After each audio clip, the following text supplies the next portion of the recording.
Happy midweek po sa lahat. Kumusta na kayo sa loob ng kalahating isang linggo? Napakabilis ng araw, napakabilis ng panahon. Tayo ay halos nasa nakakahalos kalagitnaan na ng nasa one-third na o one-third na tayo ng July. Kaya tayo ay patuloy na gagawa, magbabasa para sa Panginoon. Sa pagpapatuloy na ating babasahin ngayon sa ating binabasang Exodo, tayo po muna ay humingi ng gabay sa banal na Espiritu. Tayo manalangin. Ama namin Diyos sa langit, maraming salamat po sa inyo. Salamat po sa lahat ng biyaya at pagpapala na inyong pinagkakalob sa amin, buhay at kalakasan, kalusugan, kagalingan, kasiglahan po para sa aming mga katawan na lagi niyong pinapahiram sa amin. Patawad din po sa aming mga kasalanang nagagawa. Sana po sa pagbabasa namin ito ay samahan kami ng banal na Espiritu upang maunawaan po namin at maisakabuhayan namin kung ano man ang aming mababasa na naaayon sa inyong banal na kalooban kung ito po ay gaganapin namin. Maraming salamat po sa inyo. Pakipatnubayan din po ang mga taong makikinig, manonood sa gabing ito. Salamat po sa inyo at ang lahat po hinihiling namin sa pangalan po ng Panginoong Jesus. Amen. Okay, ngayon mga kapatid, babasahin na natin ang nasa Exodus. Sama-sama po tayo. Simulan na po natin. Exodo 34:1 hanggang 35. Sinabi ng Panginoon kay Moises, tumapyas ka ng dalawang malalapad na bato, gaya noong una dahil susulatan ko ito ng mga salitang nakasulat sa naunang bato na binasag mo. Maghanda ka bukas ng umaga at umakyat ka sa bundok ng Sinai. Makipagkita ka sa akin sa itaas ng bundok.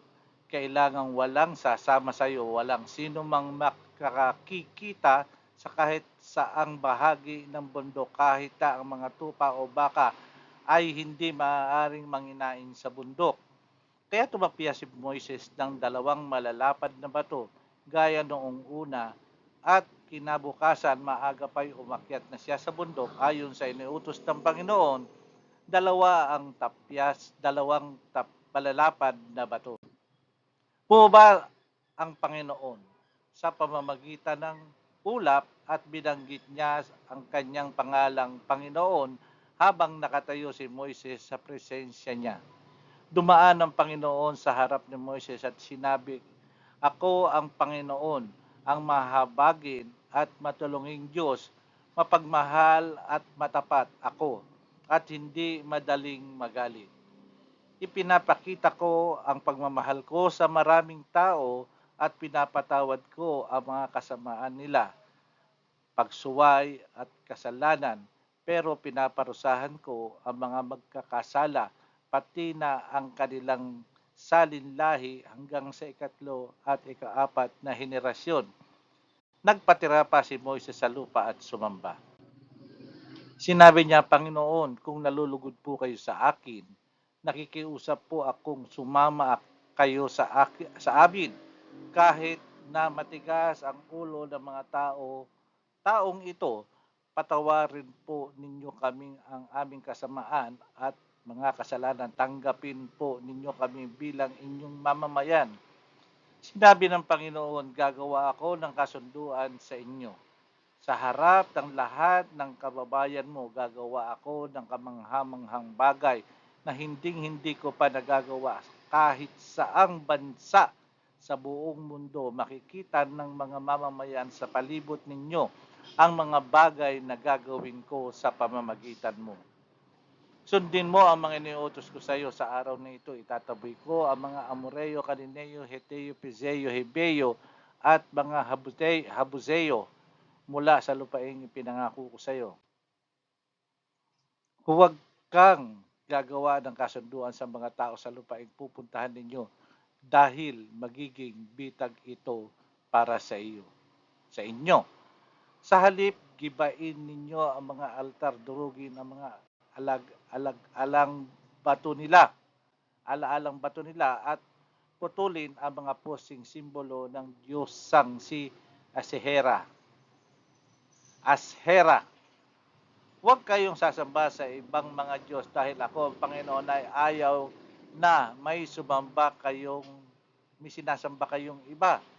Huwag kayong gagawa ng kasunduan sa mga taong nakatira sa lupain na pinuntahan ninyo dahil baka matukso kayong kumain ng mga handog nila at anyayahan nila kayo sa paghahandog nila at anyayahan nila kayong maghandog at pagsamba nila sa kanilang mga Diyos. Baka mapangasawa ng mga anak ninyo ang mga anak nila na silang nagtutulak sa kanila sa pagsamba sa iba't ibang mga Diyos. Huwag kayong gagawa ng Diyos-Diyosan. Ipagdiwang nyo ang pista ng tinapay at na walang pagpaalsa. Ayon sa iniutos ko sa inyo, kumain kayo ng tinapay na walang pampaalsa sa loob ng 7 araw. Gawin ninyo ito sa itinakdang panahon sa buwan ng Abib dahil iyon ang buwan ng lumabas kayo sa Ehipto. Akin ang lahat ng panganay na lalaki, pati ang panganay na lalaki ng mga hayop ninyo. Maaaring matubos ang mga panganay na lalaki ng mga asno ninyo sa pamamagitan ng pagpapalit dito sa tupa. Pero kung hindi ito tutubusin, kailangang patayin ang asno sa pamamagitan ng pagbali sa leeg nito. Maaari ninyong matubos ang mga panganay ninyong lalaki. Walang makakalapit sa akin na walang dalang mga handog. Magtrabaho kayo sa loob ng 6 na araw. Pero sa ikapitong araw ay magpahinga kayo kahit sa panahon ng pag-araro at pag-ani. Ipagdiwang ninyo ang pista ng pag-aani kung mag-aani kayo ng mga unang ani ng trigo. At ipagdiwang din ninyo ang pista ng katapusan ng pag-aani sa katapusan ng taon. 3 beses sa isang taon pupunta ang kalalakihan ninyo sa mga pistang ito sa pagsamba sa Panginoon Diyos ng Israel. Itataboy ko ang mga mamamayan sa lupain ibibigay ko sa inyo at palalawakin ko ang teritoryo ninyo at walang sasalakay o aagaw ng bansa sa bansa ninyo sa panahong malapit kayo sa akin sa Panginoon na inyong Diyos. Huwag kayong maghandog ng dugo sa akin kahit na anong pampalsa. Huwag din kayong magtitira para sa susunod na araw ng karne ng tupa sa handog ninyo sa panahon ng pista ng paglampas ng anghel. Dalhin ninyo sa templo ng Panginoon na inyong Diyos ang pinakamagandang bahagi ng una ninyong ani. Huwag ninyong lulutuin ang batang kambing na hindi pa naaawat sa kanyang ina. At sinabi ng Panginoon kay Moises, isulat mo itong sinasabi ko sa iyo. Sinasabi ko, dahil ito ang tuntunin ng kasunduan ko sa iyo at sa Israel. Naroon si Moises kasama ang ng Panginoon sa loob ng 40 araw at 40 gabi na wala siyang kinain at ininom. Isinulat niya sa malalapad na bato ang mga tuntunin ng kasunduan, ang 10 utos. Nang bumaba si Moises sa bundok ng Sinai, dala niya ang 2 malalapad na bato kung saan nakasulat ang mga utos ng Diyos. Hindi niya alam na nakakasilaw ang mukha niya dahil sa pakikipag-usap niya sa Diyos. Nang makita ni Aaron ang lahat ng mga Israelita ang nakasisilaw na mukha ni Moises, natakot silang lumapit sa kanya.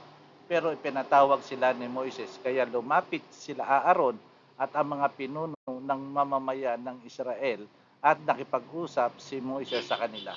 Pagkatapos lumapit ang lahat ng mga Israelita sa kanya at sinabi niya sa kanila ang lahat ng utos na ibinigay sa kanya ng Panginoon sa bundok ng Sinai. Matapos makipag-usap ni Moises sa kanila, tinalukbungan ni Moises ang kanyang muka. Pero tuwing papasok siya sa toldang tipanan para makipag-usap sa Panginoon, tinatanggal niya ang talukbong hanggang sa makalabas siya ng tolda.